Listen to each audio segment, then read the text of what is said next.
Spirit Day. Yes, that's the rationale. All right, new students, new faculty and staff, you have been put on a team. If you did not see that list this morning, those that are returning, you're on the same team that you were on last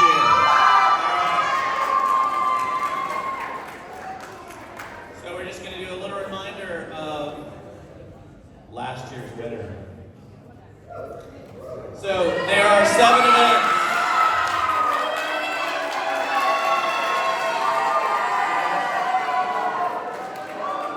There are 7 events. There will be similar events this year.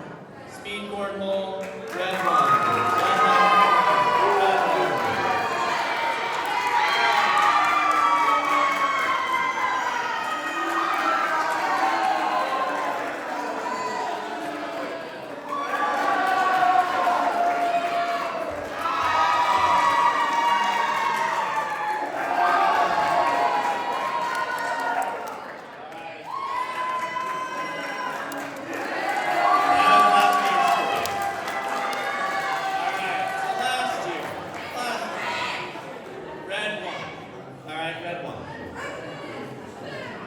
This is what we're after.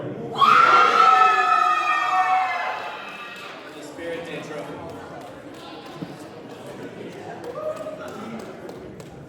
Red team has won 2 of the 3. Black team has won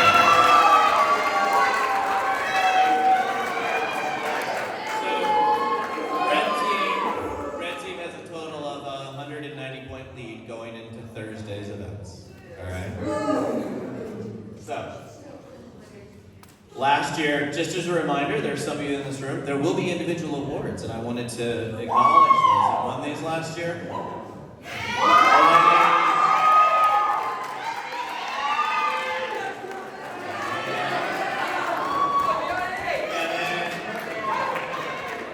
Alicia.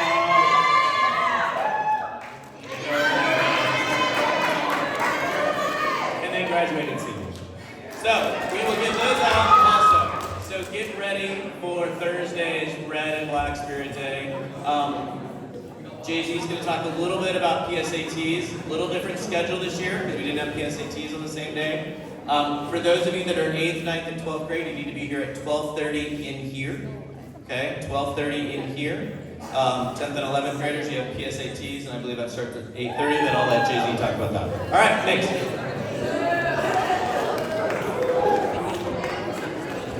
Where are my 10th and 11th graders? Yeah, Dearmid. All right, so we have PSAT. That will be your morning activity.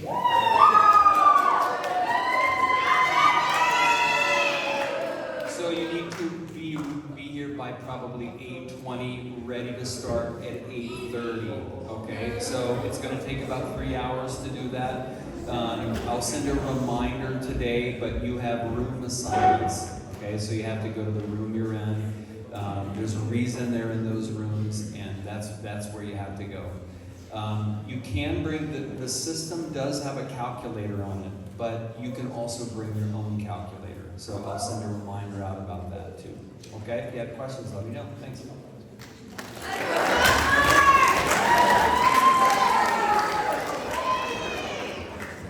YOLO.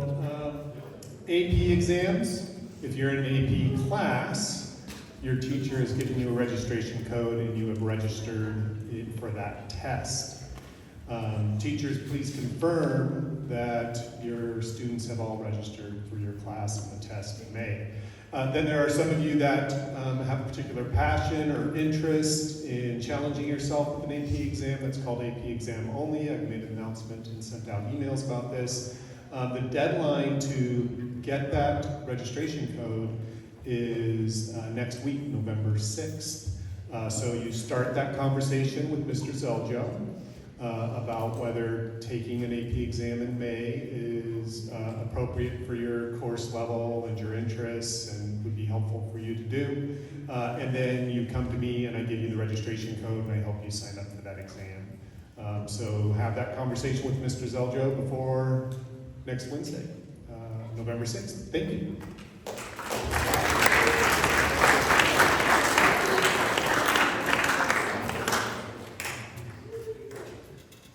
just a correction. 8th, 9th, and 12th graders need to be here at 9:30 in here. Okay, 9:30. You're gonna have pumpkin carving, some other activities. Right, 9:30, 9:30, 9:30, 9:30, 9:30.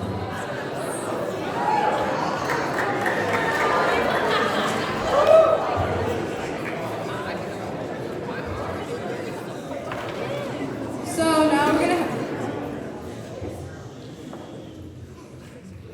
now we're gonna have a voter guide announcement from Olivia, Alex, and Jaden.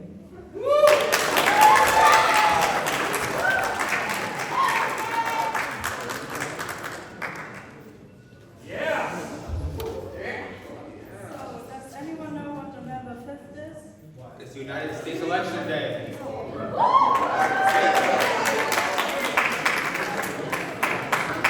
will be able to vote for the first time in their lives, which is a big responsibility. Now, how can you inform yourself so you know which votes will represent you? Surely you can research it on the internet, but a lot of articles and voter guides are biased and maybe not accurate. To make it easier to inform yourself, the US government and politics class created a fact-checked and unbiased voter guide. Our voter guide covers all of our state propositions, which cannot be confusing and vague, with not much information surrounding them on the ballot. Look out for an email the link to our voter guide so if you can vote, you can make an educated decision that represents your values. And even if you aren't 18 yet, and like a lot of us, take a look at the guide and learn something about what change may or may not be coming to our state and what people are voting for this election, so you can have a greater awareness 2 or 4 years from now when you can directly make a change. Thank you.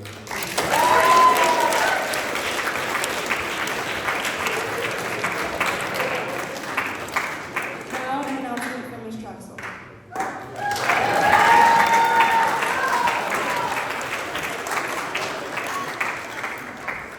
All right, a lot is happening next week. So also it's the AMC, okay, the American Mathematics Contest. So if you signed up via your math teachers, okay, that's going to be next week, Wednesday. So that's November 6th. That's a B day. So it is a late start date, but you're going to have to be here at 8:15. Okay, so you're very dedicated math students here. And it's going to be in room 20 and 26. So that's Miss Wilson's and Miss Key's rooms. You are going to miss like 10 minutes of your first period class, so make sure you talk to that teacher. That's going to be block 6. All right, tomorrow you'll be receiving an email, so make sure you're checking your emails. You're going to have to sign up online for this test, okay? Otherwise you won't be taking it. Okay, so even though you signed up through your teachers, you have to sign up online. So we're going to take it digitally, as like last year. So you're gonna have to bring a laptop, and I'll tell you all the things you can bring in that email. So I want you to sign up by this Friday so that we can check everything to make sure everything's all set for the Wednesday. And then also after you sign up, there's an opportunity to do some practice problems. So I want you to try to do that so that we know it's all set, the system's working, and so on. All right, and then that's it. So, let's have fun on this AMC test. So next week, Wednesday, November 6th, 8:15, okay, in Miss Wilson's room and Miss Key's room.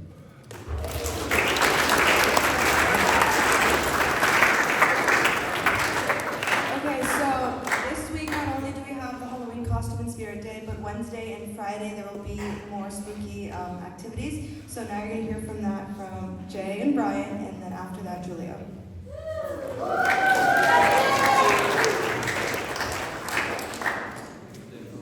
Yeah, so I'm back. So this Wednesday, well, first of all, my name is Jaden, class of 2025. Anyway, so this Wednesday, we're going to be showing the new Beetlejuice movie from 7 to 9, and it's going to be free, and all the snacks and drinks will also be free. So please come out. And Brian's just here pretty.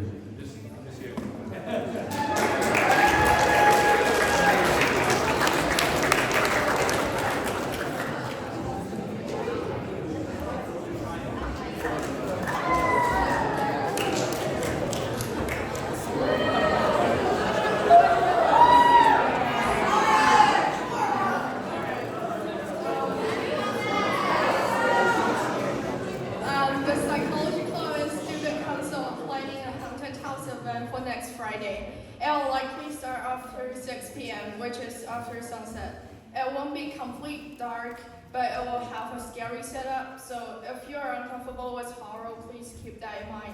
And the haunted house will also include the elements featuring human organs like this hand. And we will have actors in masks like these, and available, please, if you're interested and available, please complete the interest form we'll send after break. We'll decide whether to proceed based on sign-ups. Be sure to sign the form.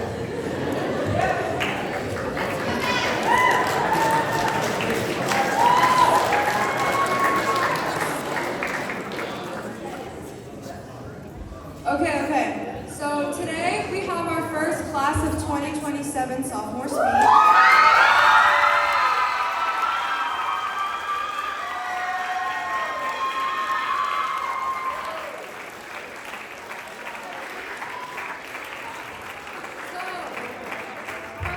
Proper etiquette when we're listening, phones away, AirPods out, and please be silent and give the speaker your attention. That might freak the speaker out, but please be respectful and do it. So everybody, be really loud. Give a loud round of applause for Sophia.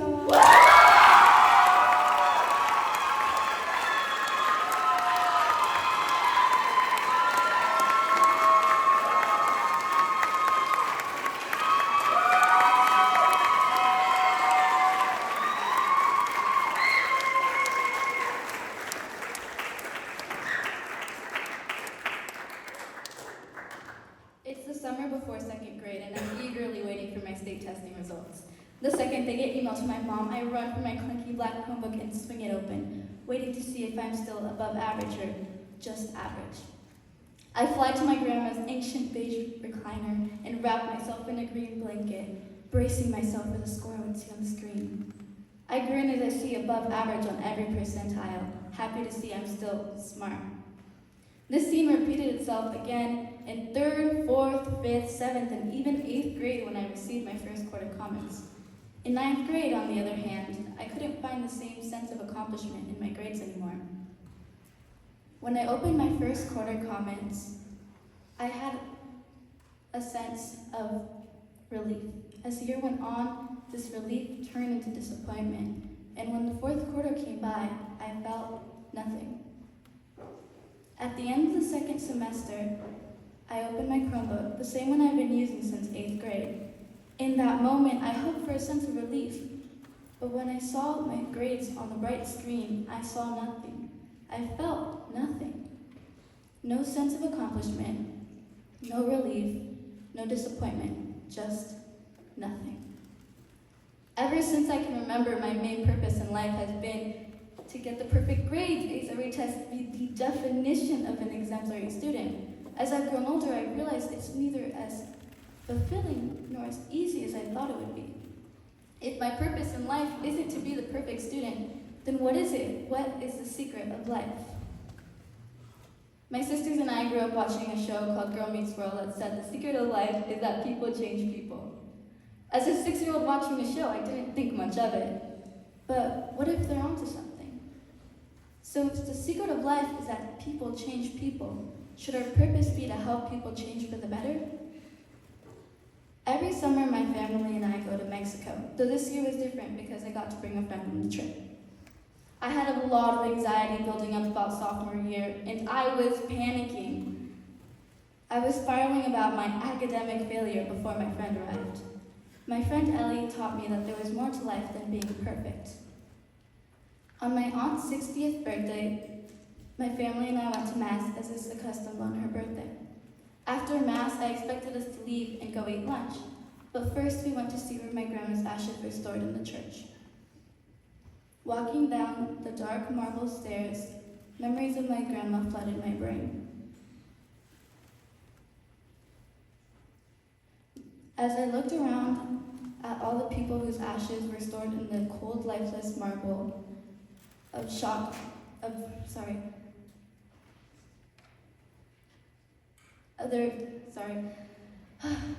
entered my system. A wave of grief entered my consciousness as I looked around, seeing my family cry, Holding my 9-year-old cousins in my arms, I could feel her body shake with tears. Ellie was there the whole time. She didn't leave until she knew I needed space to grieve with my family. Walking up the stairs out of the columbarium was like saying that last goodbye to my grandma all over again, which is the worst feeling I have ever experienced. Exiting the church, I was broken seeing my cousin feel all the despair I was trying not to demonstrate. Everything felt surreal. The bright, beautiful sky on a day filled with so much sorrow felt out of place. I felt as if I were on pause and the world were moving on without me. I didn't know what to do with this feeling. I was broken. I was numb. All I could do was hold my cousin as tight as possible, not wanting her to feel alone.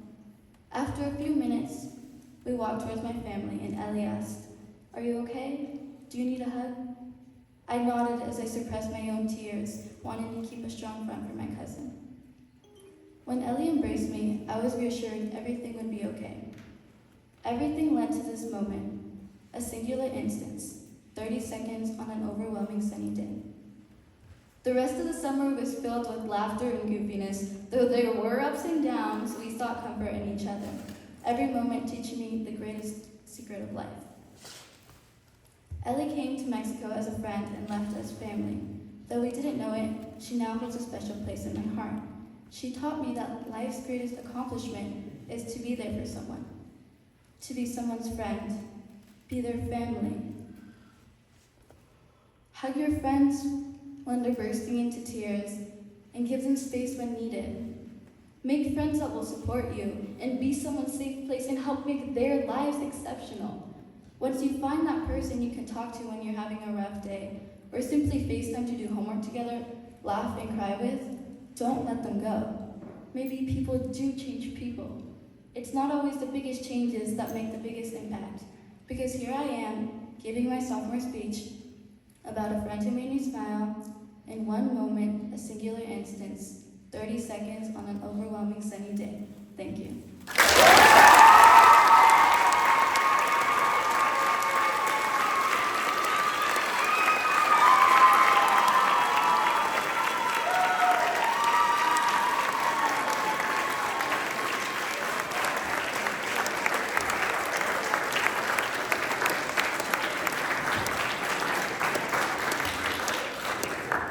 Sophia, that was beautiful. That was really beautiful. You almost made Justin cry.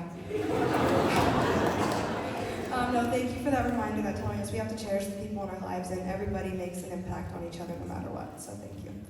That is the end of break today. Please go to your B-Day clubs.